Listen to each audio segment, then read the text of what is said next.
അള്ളാഹുവിനെ കുറിച്ചുള്ള ഭയം ഹൃദയത്തിലേക്ക് കടന്നു വന്നാൽ കിട്ടുന്ന പ്രതിഫലം മഹാനായ നബി മുഹമ്മദ് മുസ്തഫ സല്ലല്ലാഹു അലൈഹി വസല്ലമ തങ്ങൾ പറയുകയാണ് അന്നജാതു മിനശ്ശദാഇദി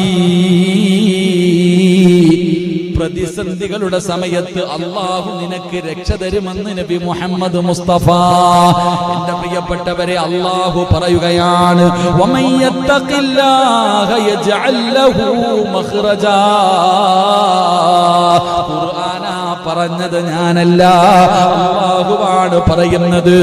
ഏത് പ്രതിസന്ധി നിന്റെ ജീവിതത്തിലേക്ക് കടന്നു വന്നാലും നിനക്കുള്ള രക്ഷ അല്ലാഹു തരും. നീ ആരെയും ഭയപ്പെടണ്ട, നീ ഒരാളെയും പേടിക്കണ്ട, ഒരു പ്രതിസന്ധിയെയും നീ ഭയപ്പെടണ്ട. കയറെടുത്ത് ആത്മഹത്യക്ക് തയ്യാറാകണ്ട, മക്കളെ കൊല്ലാൻ തയ്യാറാകണ്ട. ഏത് വലിയ പ്രതിസന്ധിയാകട്ടെ, കടമാ